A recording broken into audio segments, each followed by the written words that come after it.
Hello বন্ধুরা, আজকে আমরা যাচ্ছি বড় মার কাছে পুজো দিতে। তো আমরা প্রথমে ট্রেন ধরে চলে এসেছিলাম চুঁচড়োই। এখান থেকে চুঁচড়ো ঘাট হয়ে আমরা নৈহাটি ঘাটে যাব। তো চুঁচড়ো ঘাটের এই হচ্ছে দৃশ্য, তোমরা দেখো। চুঁচড়ো ঘাটটা এখানে খুবই সুন্দর। আর আমরা এখন লঞ্চে উঠে পড়েছি। তো আমাদের লঞ্চ এখন আস্তে আস্তে এগিয়ে যাচ্ছে নৈহাটি ঘাটের দিকে। আর আমরা এখানে প্রায় বিগত 1.5 ঘন্টা ধরে লাইনে দাঁড়িয়ে, তারপর এই হচ্ছে মন্দিরে ঢোকার রাস্তা। আমরা মন্দিরে ঢুকে পড়েছি এবং তারপর মন্দিরে ঢোকার পর এখানেও ছিল অনেক প্রচণ্ড পরিমাণে লাইন। আর এই হচ্ছে ঠাকুরের ছবি আমাদের। আর ভেতরে এখানে পুজো হচ্ছে, এখানেও খুবই ভিড়। তো আমরা আস্তে আস্তে লাইন বেয়ে ভেতরে ঢুকে যাচ্ছিলাম।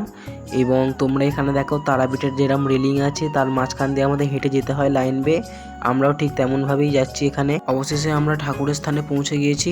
তো এখানে মঙ্গলবার এবং শনিবার প্রচণ্ড পরিমাণে ভিড় হয়। যেহেতু আজকে অমাবস্যা ছিল তাই আজকেও এত ভিড় ছিল। তো পুজো দেওয়ার পর বেরিয়ে পড়েছে। এই হচ্ছে আমাদের মন্দির। এবং বাড়ি আসার সময় আমরা ট্রেনে করে চলে এসেছিলাম নৈহাটি থেকে ব্যান্ডেল অবধি। আর এই ছিল গঙ্গার আমাদের দৃশ্য। ভিডিওটা ভালো লাগলে এইভাবে আমার পাশে থাকবেন এবং চ্যানেলটা লাইক, সাবস্ক্রাইব, শেয়ার এবং কমেন্ট করে দেবেন।